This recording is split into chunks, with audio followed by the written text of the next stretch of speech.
you ever done like 17 things all at one time and still not be able to finish the one task that you're actually working on?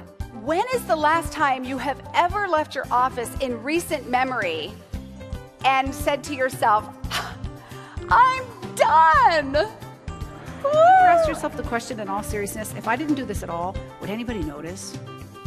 That is a really important productivity question.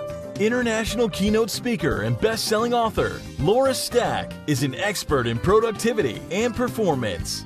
Her engaging personality, combined with 25 years of experience helping organizations achieve results, have made her a sought-after keynote speaker. Can the 8-hour-a-day employee be more productive than the 12-hour-a-day employee? You know this is true, right? Are you thinking of somebody right now? It doesn't matter. You don't ultimately even care how many hours people sat there, do you? What do you care about? The results. You care about what they produce. Do you even care about how many things this person checked off their list versus how many things that person checked off their list? In fact, could 4 things checked off a list be a more productive day than 9? If 2 of them maybe were critically important and had greater value, higher impact.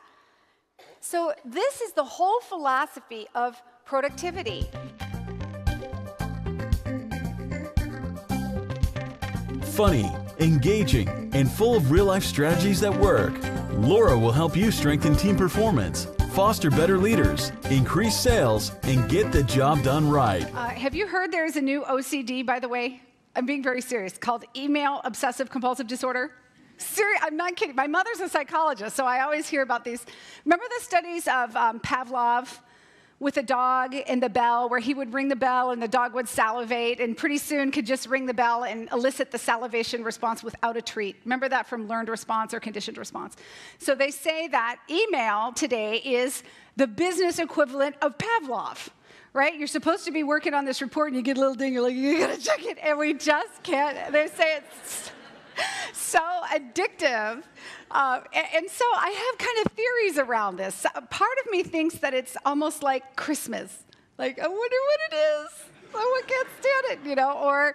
Or maybe it is a way of kind of procrastinating, like, please, God, help this be something more important than what I'm doing, or more exciting, you know. So I'm not really sure, but I think kind of the software trains us. Do you know that you get 4 alerts for every email?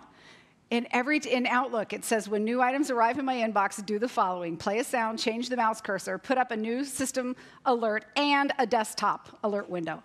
Seriously? 4 alerts? Out of every 10 emails you get, how many are really important? 1. That's what most people say. It is a true statement that the majority of incoming email is not important. Is that fair to say? But people are like, oh, well, I don't want to miss the one from my boss because right then it's going to be that I'm not responsive. So if you turn off what are called your global alerts, go to your inbox, right-click on your manager's email, go down to rules, and click the box that says, when I get something from my boss, play a sound. In other words, eliminate the global alerts, but increase the odds that when you do interrupt yourself from something important, that it's going to be for a good reason. Wouldn't that dramatically increase the odds that it was going to be important if they were from certain people? You can also make a rule that says, if I get one from this person, delete it. That would be another rule. And so we've got to think about how what we do impacts others.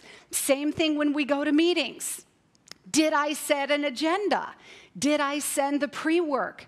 Does everybody understand what I call the 3 Ps, the purpose, the plan, and the payoff? I mean, not everything on your list is created the same, and not all of it has the same value. So when you're trying to create value in your work, if that's what productivity is about, what does that look like? Bring this powerhouse of ideas and personality to speak at your next meeting, and your audience will be primed for action, ready to put into place strategies that will improve your business climate, increase your sales, and empower your team to take the lead. Because we are all in it together.